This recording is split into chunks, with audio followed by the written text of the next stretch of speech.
পৃথিবীতে একজন মানুষই শুধু জানতেন যে তিনি পৃথিবীতে কতদিন বাঁচবেন, সেটা হচ্ছে সাইয়েদনা আদম আলাইহিস সালাম। ওনাকে বলে দেয়া হয়েছিল উমরুকা আলফু সানা, তুমি পৃথিবীতে বাঁচবে 1000 বছর। কয় বছর? সাইয়েদনা আদমের সামনে অনেকগুলো রুহু রাখা হয়। সাইয়েদনা আদম বললেন, এরা কারা? আল্লাহ বললেন, এরা হচ্ছে নাসালুক, তোমার বংশধর, পৃথিবীতে তোমার পর এরা পৃথিবীতে আসবে। সাইয়েদনা আদম বললেন, আল্লাহ ওই যে একটা রুহু দেখা যায়, এটার নাম কি? আল্লাহ বললেন, হাদা ইবনুকা দাউদ, এটা তোমার ছেলে দাউদ, সে দুনিয়াতে নবী হয়ে আসবে, তার ছেলে সুলাইমান নবী হয়ে আসবে। সাইয়েদনা আদম বললেন, মাবুদ, আমার ছেলে দাউদের কত বছর হায়াত আপনি দিয়েছেন? আল্লাহ বললেন, 40 সানা, মাত্র 40 বছর, 4 ইয়ার্স, 40 বছর তোমার ছেলেটা বাঁচবে। ও আল্লাহ, আমি বাঁচবো কয় বছর? তুমি বাঁচবা 1000 বছর। সুবহানাল্লাহ। সাইয়েদনা আদম বললেন, মাবুদ, এত ফুটফুটে সুন্দর আমার ছেলে দাউদ, মাত্র 40 বছর দিলেন কেন? জিদ মিন উমরিহি, বাড়ায়া দেন। কি করেন? সুপারিশ করতেছে পোলার লাইগা কে? বাবা। আল্লাহ আপনি বাড়ায়া দেন। আল্লাহকে বাড়ানো যাবে না, লেখা হয়ে গেছে। রুফিআতিল আকলাম ওয়া জাফফাতিস সুহুফ, কলম তুলে নেওয়া হয়েছে আর কালি শুকায় গেছে, আর কিছু করা যাবে? সাইয়েদনা আদম বললেন, মাবুদ, আমার 1000 বছর কেন দিলেন? আমার এই সুন্দর ফুটফুটে ছেলেটারে মাত্র শুধুমাত্র 40 বছর কেন দিলেন? ও মাবুদ, আমার 1000 বছরের দরকার নাই, আমার 1000 বছর থেকে 60 বছর আমি আমার ছেলেরে দিয়ে দিলাম। দাউদ আলাইহিস সালাম বাঁচবে 40 বছর, তো বাপ আদম যদি আরো 60 দেয়, 40 আর 60 মিলে কত হয়? 100। ভালো হিসাব বুঝে, 100।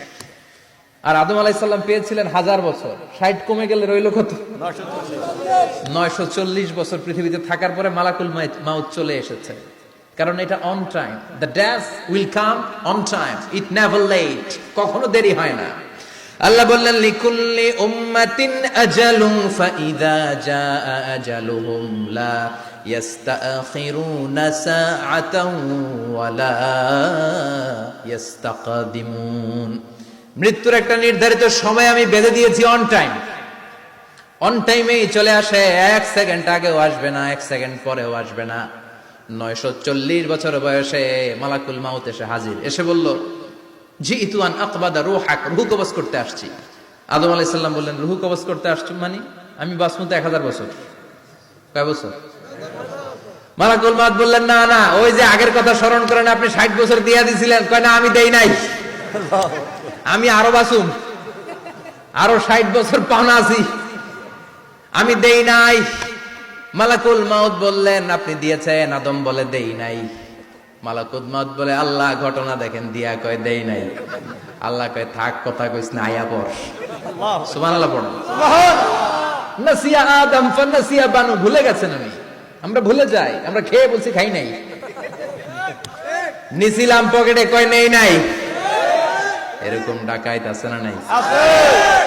নাসিয়া আদম ফানাসিয়া বানু, বিশ্বনবী বললেন, আদম ভুলেছে তো তার সন্তানরাও ভুলে যায়।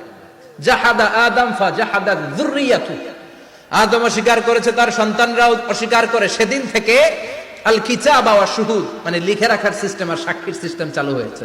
সুবহানাল্লাহ পড়েন। সুবহানাল্লাহ। 940 বছর বয়সে মালাকুল মাউত এসে আদম আলাইহিস সালামের রূহ নিতে পারে নাই। উনি 1000 বছর যখন হয়েছে তখন এসে সাইয়েদনা আদম আলাইহিস সালামের রূহ কবজ করেছে। যেই দিন পৃথিবীর প্রথম মানব, প্রথম নবীর রূহ মালাকুল মাউত দুনিয়া এসে কবজ করেছে, ওই দিনটাও ছিল জুমাবার। সুবহানাল্লাহ, আল্লাহু আকবার।